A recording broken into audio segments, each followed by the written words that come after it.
சுந்தரர் வளலாறு கைலை மாமலையில் சிவபெருமானுக்கு தொண்டு செய்து வந்தவராலால சுந்தரர் பூங்காவிலே மரப்பெய்து பல்வகையான மாலைகளை தொடுத்து முதலான பணியை செய்து வந்தார். வழக்கம் போல மலர் கொய்ய அன்றும் பூங்கா சென்றார். அப்போது ஊமையம்மைக்கு உடனிருந்து தொண்டு செய்யும் கமலினி அணிந்திதை என்னும் மகளிர் இருவரும் பூங்காவிலே வந்தனராலாலம் சுந்தரர் அவர்களை கண்டதும் தன்னிலை இழந்தார். அவர்கள் மீது உள்ளம் சென்றது அம்மகையர் இருவரும்.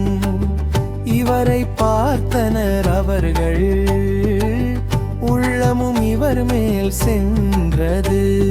தம் நிலை இழந்தனர் சுந்தரர் மலம் குந்து செல்லும் காதம் தொலைந்தது. காரணம் அறிந்த சிவனார் நீ மண்ணுலகில் வாழ பணித்தார்.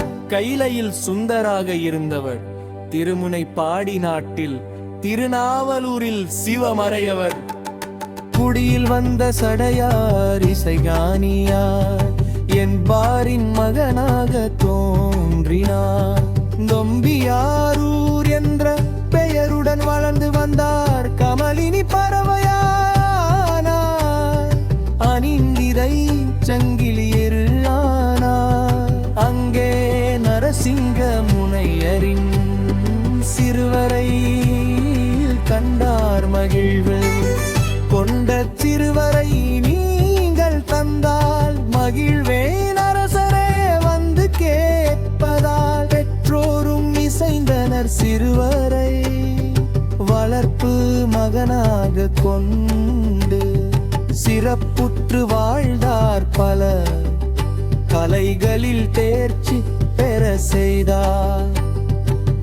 வாழும் சங்கடவி என்பவரின் மகள் தம் மகனுக்கு ஏற்றவள் என பெற்றோர் எண்ணினார். நரசிங்க முனையாரின் இசையுடன் மனம் பேசலாம் உரியவரை சடங்க வியாரின் அனுப்பினார். சடையனார் குடி மரபு அறிந்த சடங்கியவர் இசைவு தெரிவித்தார். புத்தாண்டை உடுத்து ஊரே திருமணம் கோலம் பூண்டது. சிவனார் முதியவர் வேடம் அணிந்து வழக்குது தொடுத்தார். மறையோரே நான் கூறுவனர் நாய்த்தி இந்நாவலுடன் எமக்கு அடிமை. இதை கேட்ட அனைவரும் சிரித்தனர்.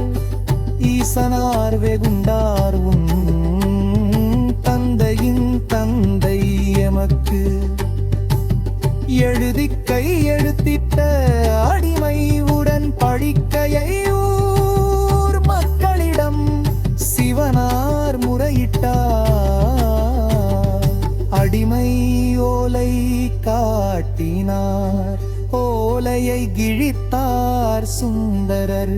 இதுதான் முறையோ இவன் என் அடிமை. முதியவரின் பின்னால் சென்றார். சுந்தரர் நீரவருக்கு ஏவல் செய்வது உம் கடமை என்றனர் நடுவர். உமது மனை தாட்டுவீர் எமக்கு. ஈசனார் அனைவரும் அழைத்து திருவருள் துறை கோவிலுள் முட்புகுந்தார். அவரை காணாமல் திகைத்தனர். சுந்தரரே உம்மை தடுத்தார். கொண்டோம் என சரீரியாக ஒலித்தது வன்மை பேசிய நீ வன்றோண்டன் எனப்படுவார். உன்னை என்ன சொல்லி பாடுவே பித்தா பிறை சூடி ஞான சம்பந்த கிரம்ப கழுமலத்தில் கால் பதிக்க ருஞ்சினார் சுந்தரர். வன்றுண்டன் வருகிறான் வரவேற்க